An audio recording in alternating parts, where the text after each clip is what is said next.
चलिए अब हम ग्रहों का गोचर समझ लेते हैं, ग्रहों का गोचर कैसा रहेगा। तो देखिए आपके सबसे पहले आपके लगन भाव पर देव गुरु बृहस्पति पूरा महीना आपके लगन भाव पर ही विराजमान रहेंगे। पूरा महीना लगन भाव पर आपके देव गुरु बृहस्पति का पहरा रहेगा। वहीं पर आपके लगनेश दैत्य गुरु शुक्राचार्य जी कब, ध्यान दीजिएगा, 19 मई को आपके 12वें भाव से निकलकर और आपके लगन भाव में प्रवेश कर जाएंगे। बुध महाराज 11 मई को आपके, ठीक 11 मई को आपके 11th हाउस से निकलकर 12th हाउस में गोचर कर जाएंगे। उसी के साथ ही साथ में 14 मई को ग्रहों के राजा सूर्यदेव भगवान आपके 12वें भाव से निकलकर आपके लगन भाव पर गोचर करेंगे।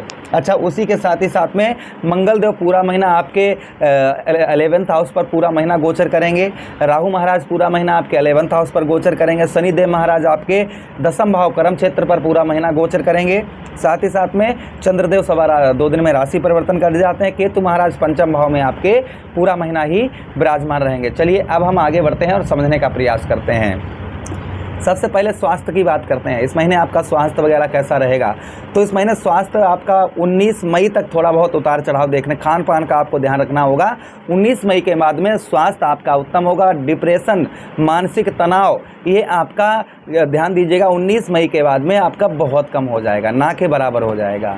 जो डिप्रेशन, मानसिक तनाव, ये सब कुछ लगा हुआ है, ये कहीं ना कहीं आपका 19 मई तक आपका थोड़ा बहुत आपको देखने को मिलेगा। 19 मई के बाद में फिर नॉर्मल है, ठीक है।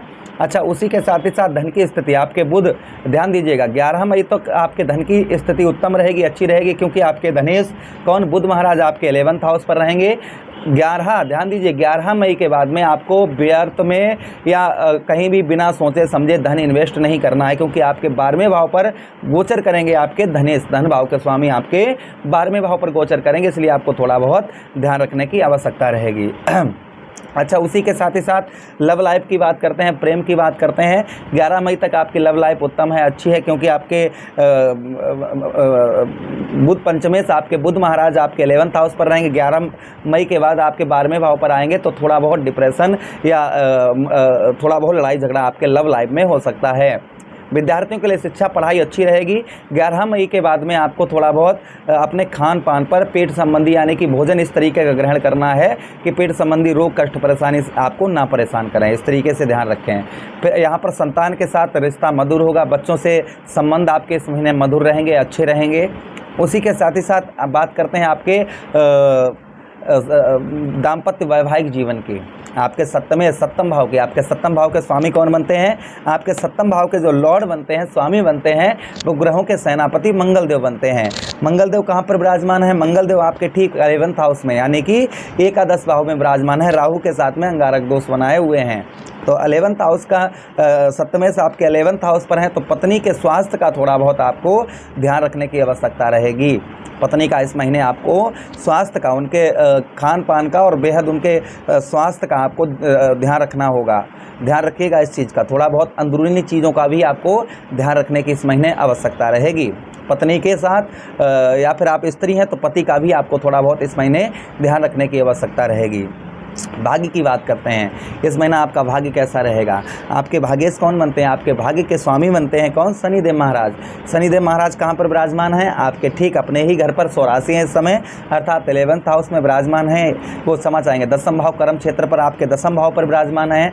काय के स्वामी, आपके भाग्य के स्वामी। शुभ कार्य आपके हो सकते हैं इस महीने, आपको शुभ कार्य करना चाह रहे थे तो इस महीने शुभ कार्य आपके हो सकते हैं। मांगलिक कार्य घर में हो सकते हैं। भाग्य का साथ आपको बेहतर उत्तम मिलेगा। भाग्य का साथ मिलने के कारण आपके बहुत सारे कार्य जो अटके हुए थे इस महीने, ट्रेवलिंग यात्राएं, छोटी मोटी यात्राएं भी आपकी हो सकती हैं इस महीने। ट्रेवलिंग यात्रा कहीं ना कहीं आपके कहते ना कि यहाँ गए वहाँ गए, इस तरीके से रिश्तेदारी में है ना, तो इस तरीके से थोड़ी बहुत ट्रेवलिंग आपकी इस महीने देखी जाएगी, जर्नी देखी जाएगी। अच्छा, उसी के साथ ही साथ आगे हम बात करते हैं आपके व्यवसाय की।